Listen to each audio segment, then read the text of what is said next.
네, 세월호가 오늘 새벽 3시 45분 해수면 위로 모습을 드러냈습니다. 네, 진도 해상에서 침몰한 지 정확히 1073일 만인데요. 전문가와 함께 자세한 얘기 나눠보겠습니다. 정운택 전 해군 해남구조대 대장 나와 있습니다. 안녕하십니까? 네, 어서 오십시오. 예. 세월호가 침몰한 지 1073일 만에 이렇게 모습을 드러냈습니다. 아직 뭐 예단할 수는 없겠지만 지금까지 작업은 좀 순조롭게 이루어지고 있다. 이렇게 봐도 되겠죠. 예, 그렇습니다. 예. 느리기는 하지만은 현재 상황을 봤을 때는 순조롭게 진행된다 이렇게 판단할 수 있습니다. 네. 예. 한 차례 고비는 좀 넘겼다 이렇게 봐도 되겠죠. 그렇습니다. 예. 인양까지는 좀 시간이 좀 더 필요할 것 같습니다. 지금 이 상황에서 아무래도 좀 신경을 써야 될 부분이 좀 있을 것 같은데요. 그렇습니다. 지금 앞에도 마찬가지고 지금도 마찬가지고 마지막까지도 마찬가지인데 인양 배선체가 드러나기까지 가장 중요한 문제는 각 방송에서도 늘 하는 얘기지만 예.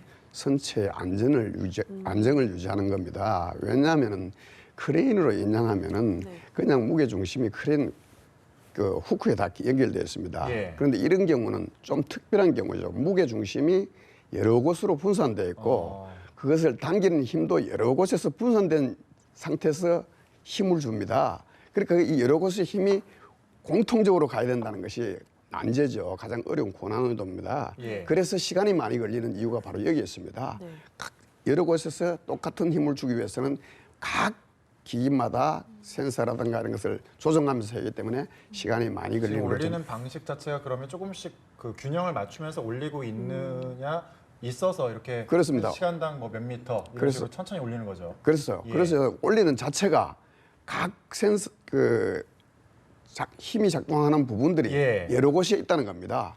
그리고 여러 곳에 있는 것이 똑같이 작용을 해야 된다는 겁니다. 그것이 어려운 문제죠. 그래서 시간이 많이 걸리는 거예요. 네, 뭐 날씨가 굉장히 중요하다고 했는데 지금 약간 비가 오는 상황이라고 하는데 뭐 크게 문제는 없다고 하더라고요. 일단 해수부가 오전 11시까지 해수면 13m 위로 끌어올릴 계획이다 이렇게 말을 했는데 계획대로 가능할까요? 11시까지? 현재 모습으로 봤을 때는 큰 문제 없이 될 것으로 보입니다. 네. 예, 그렇군요. 그렇군요. 지금 이제 화면에 저희가 지금 계속해서 이제 보내드리고 네. 있는 게 지금 이 시각 세월호 인양 현장이 이제 오른쪽 화면에 네. 이제 보이고 있습니다. 그러면 이전에는 플로팅 도구로 띄운다는 얘기도 있었고요. 계속해서 지금 인양 방식이 바뀌어 왔잖아요. 이번에 올리는 방식 어떤 점이 다른 건가요? 이번에 올리는 방법은 아마 언론에서도 그렇게 나왔습니다만 뭐 세계 최초다 이런 얘기도 있는데 네. 이런 원리를 이용한 것은 많지만은 네. 실제 이런 방법으로 이렇게 인양한 건 처음이죠. 처음이군요. 그래서 왜냐하면은 이렇게 바뀌게 된 과정이 네. 원래 처음 이 살베지 팀에서는 이런 방식이 아니고 선체 무게를 좀 가볍게 해서 크레인으로 들어서 그다음에 플로팅 도크에 안착하는 이런 방법이 처음 출발점이었습니다. 예. 그런데 이 출발점으로 시작을 하다가 어디에 난관에 부딪혔느냐 하면은 네. 선체 무게를 줄인다. 다시 말하면은 부력을 조정해야 되는데 네. 그래야 하나의 크레인을 들 수 있는 겁니다. 두 개의 크레인을 든다는 것은 위험 부담이 많습니다. 하나의 크레인으로 들기 위해서는 무게를 줄여야 됩니다. 그리고 밑에 리프팅백을 넣기 위해서도 일부 선체를 들어야 됩니다. 그렇다면 선체를 가볍게 해야 된답니다. 해야 된다는 겁니다. 네. 가볍게 하기 위한 방법으로는 여러 가지가 있습니다. 에어탱크에 공기를 집어넣어서 가볍게 하는 방법. 다시 말하면은 배는 원래 물 위에 떠 있어야 됩니다. 예. 그런데 물속에 깔아놓는 이유는 딱 기본적인 원리는 하나입니다. 공기가 있어야 될 자리에 물이 들어갔기 때문에 가라앉은 겁니다.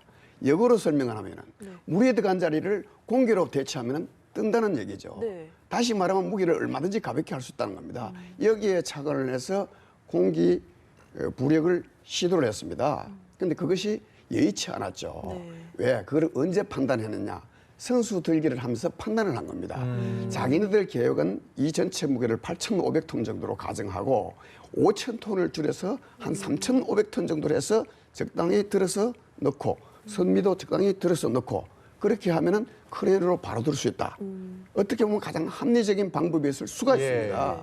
그런데 이것이 공기 부역 그 과정 중에 가장 핵심 부분이 공기를 적당하게 넣어서 내가 원하는 만큼 무게를 만들어야 되는데 그 무게를 선수를 들어보니까 아니더라는 겁니다. 애초에 계산한 거랑은 좀 달랐다는 거죠. 예. 여기서 그쪽에서 가장 큰 난관에 부딪힌 겁니다. 그래서 선미는 선수보다 더 무겁습니다. 그러면 선미도 그렇게 힘들었는데 예. 선미는 힘들다고 본 거죠. 네. 그래서 선미는 들어서 하는 방법이 아니다. 라고 해서 과거식으로 해저 밑에 터너링을 해서 그 밑으로 리프팅 백을 집어넣은 겁니다. 네. 엄청난 시간이 걸릴 수밖에 없었습니다. 이 부분은 내가 충분히 저도 해봤는 부분이기 때문에 예. 인정이 되는 부분이에요. 왜? 배가 바로 있는 것도 아니고 누워 있는 상태에서 이 밑에 해저 밑에 터너링을 해서 리프팅 백을 수십 개를 넣는다는 것이 쉬운 일은 결코 아닙니다. 그렇죠. 네. 그래서 시간이 많이 걸릴 수밖에 없었던 거예요. 그러다가 보니까 그렇게 어렵게 하고 보니까 그래도 해결 안 되는 문제가 하나 있습니다. 크레인 하나로는 못 든다는 겁니다. 그래서 더 바꾼 방법이 뭡니까? 이 방법입니다. 네. 두 개의 바지에서 쉽게 말하면 유압 동력기. 예. 유압 동력기를 두 개의 바지에 쫙 설치를 해놓고 동시에 힘을 줬어요. 그러니까 한쪽 바지에 23,000톤이라니까 그쪽 얘기로는 용량이 예. 용량은 충분하죠. 드는 데는 전혀 문제가 무게는 전혀 크레인하고는 관계가 없이 만큼 무게 드는 데는 문제는 해결됐습니다. 그런데 크레인하고 달라진 점 뭐냐? 크레인은 드는 과정이 쉽습니다. 대신 이거는 드는 과정이 어렵다고 조금 전에 말씀드렸죠. 왜? 균형을 유지해야 된다는 거. 여러 곳에 힘이 분산되어 있다는 거. 네. 이것을 어떻게 균형 있게 올리느냐. 이것이 관건이었죠. 네, 예. 알겠습니다. 그렇군요. 전문가들의 이제 기술 검토를 통해서 해상 크레인을 제킹 바지선으로 또 플로팅 독을 반잠수식 선박으로 바꿨다는 말씀이죠. 예. 그러면 이제 세월호 인양에 쓰인 스트랜드 잭 방식이란 무엇입니까? 그것이 지금 아까 말한 예. 이게 뭐 일부 사람들은 트렌드식이라고 얘기하고 예. 네. 공식적인 지금 나오는 텐덤 방식, 텐덤식이라 그럽니다. 네. 예. 근데 문제는 뭐냐? 그 원리는 똑같습니다.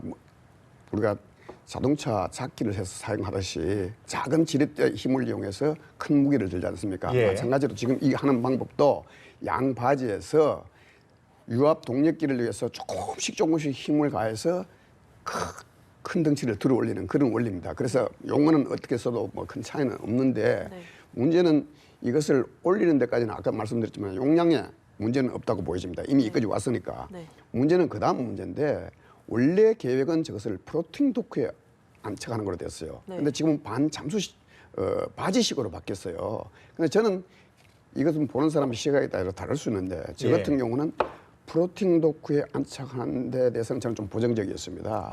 왜냐하면 플로팅 도크라는 이 구조물 그 안에 그 큰 선체를 정확하게 놓는 것은 저는 대단히 어렵다고 봤습니다. 예. 그런데 오히려 지금 현재 반잠수식 바지에 놓는 것은 오히려 놓는 그 자체는 플로팅 도크에 놓는 것보다 난이도가 더 쉽다. 저는 그렇게 보는 거예요. 예. 쉬운 일례로 여기서부터 가장 중요한 문제는 뭐냐면은 지금까지 물밑에서 사실상 모든 작업은 물밑에서 잠수사들에 의해서 이루어졌지만은 지금부터 하는 작업은 사실상 물밑에서 작업할 때는 물의 시액이 조류가 영향을 가장 많이 미쳤다면은 예. 지금부터 하는 작업은 물밑의 조류도 중요하지만 더 중요한 것은 물 위에서 일어나는 기상 현황입니다. 너울이 온다든가 바람이 세게 분다. 왜냐? 큰 바지들이 아무리 묘박을 해놓고는 있지만은 큰 바지들이 큰 물체를 들고 네. 있는데 어느 한쪽으로 쏠린다든가 바람이나 너울에서 흔들린다면 네. 이거는 엄청난 위험을 부담할 수가 있습니다. 네. 그런 상태에서 정확하게 바지에 놓는다는 것은 우리 이론상으로 그림상으로는 쉽습니다. 그렇죠. 그러나 현장에 실제 가보면은 그 놓는 것이 결코 만만하지 않다는 거예요. 쉬운 사례를 하나 들어드리면 기억나실지 모르겠지만 우리 357 고속정이 침몰당했을 때 네. 그것을 지금처럼 물 속에도 아니고 물 위에서 크레인이 들고 큰 바지에 놓는데 1시간 반 내지 2시간 걸렸습니다. 네. 그만큼 쉬운 것도 눈에 보이는 것도 어려운데 이것은 거의 수중에서 안착을 하는 거예요. 그것도 크기가 엄청나게 더 커요. 쉽지 않겠군요. 그래서 네. 이것이 쉽지 않다는 것을 저는 경험학적으로 판단했을 때 어렵다. 예. 인양만큼은 아니지만은 놓는 안착하는 자체도 어렵다라고 저는 판단하고 있습니다. 지금 3년 동안 물속에 있다 보니까 저희 아까도 선체 보존이 중요하다고 말씀을 하셨잖아요. 새벽에 좀 모습을 보니까 약간 부식되고 녹슨 상태로 좀 보였거든요. 어떻게 보셨나요? 아, 그것은 이제 우리가 일반 사람들을 생각할 때는 네. 그냥 들어갔던 모습 그대로 올라올 것이다. 깊이 네. 생각 안 하면 그렇습니다. 근데 저희들 같은 경우는 늘 해보니까 하는데 3년이라는 시간은 짧은 시간이 아닙니다. 그렇죠. 정확하게 말하면 저건 전부 다 철로 이루어졌는데 바닷물 속에서 철이 1년에 1mm씩 녹습니다. 다시 말하면 그만큼 녹이 쓴다는 거죠. 네. 뿐만 아니라 저게 많은 작업들이 이루어졌어요. 네. 그렇다면 저것은 올라오는 모습은 제가 뭐 말씀드리기 어렵습니다만은 국민들이 상상하는 이상으로 정말 흉물에 가까운 모습으로 올라올 것이다. 나는 그것을 국민들이 좀 걱정할 것이다 하는 생각이 저는 좀 걱정스럽습니다. 그러니까요. 사진을 봐도 좀 많이 긁혀 있고요. 세월호라는 그 글자, 세월이라는 글자도 지워져서 보이지 않는다고 하더라고요. 실제로 육안으로 확인해봐도 그렇고요. 아무래도 지금까지는 순조롭다고 하지만 앞으로 좀 여러 가지 변수가 있겠죠. 어떤 점을 좀 들 수 있을까요? 지금 현재 이후 상황을 예. 예측해 볼 때 물론 제가 현장에 가본 것도 아니고 예. 뭐 브리핑을 받은 것도 아닙니다. 네. 지금까지 언론에 나오는 것을 종합하고 제가 지금까지 경험을 토대로 해서 말씀을 드리자면은 예. 지금 현재까지는 아까 말씀드린 대로 올라오는 것이 순조롭게 올라왔다. 그리고 또 시간은 걸릴지언정 큰 무리가 없을 것으로 보인다는 겁니다.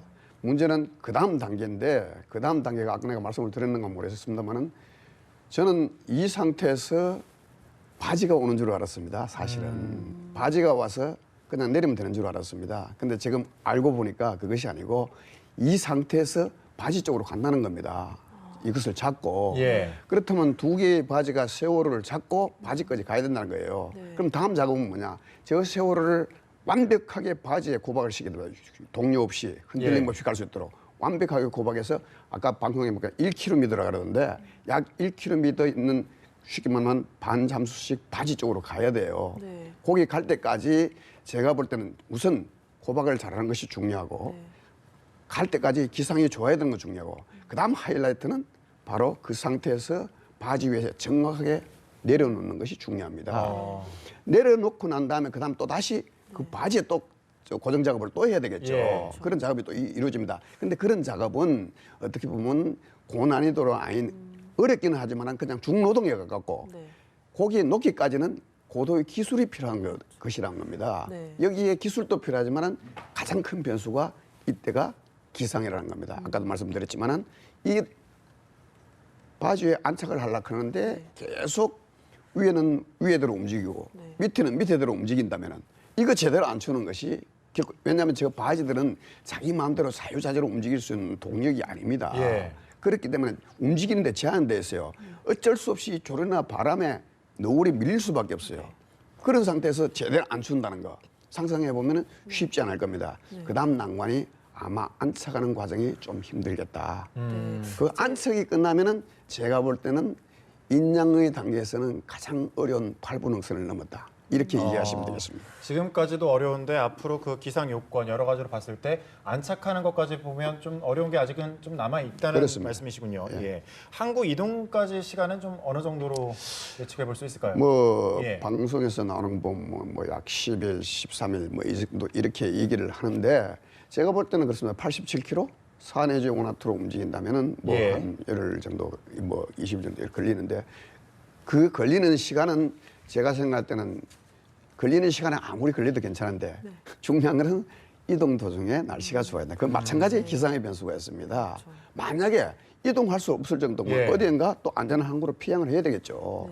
그래서 이동하는 동안에 날씨만 안 나쁘면은 그 이동 거리 87km 거리는 저 배송역으로 가면 갈 수 있는데 제가 염려하는 것은 그 이동 도중에 기상이 나빠지면 또다시 어느 안전한 항구라든가 피해 있다가 가야 된다. 그러면 정확하게 여기서 출발해서 목포항까지 도착하는 시간은 딱 정해진 시간은 없다. 이건 정상적으로 갔을 때 지금까지 방송에 예. 나오는 시간이고 가다가 기상이 나빠지면 또 쉬었다가 해도 피했다 가야 된다 하는 문제가 예상될 수 있는 문제입니다. 날씨가 좀 앞으로 변수가 될 것이다 이렇게 말씀하셨는데 내일까지가 소조기라고 하더라고요. 네. 이 소조기가 넘어가면 혹시 뭐 인양되는 과정에서 세월호가 좀 훼손되거나 이런 게 우려된다는 말씀이시죠? 그래서 제가 지금 드리고 싶은 말씀은 네. 지금 아까 말씀드리는 오늘 선체가 위에까지 떴어. 네. 다시 바지에 고박을 했어.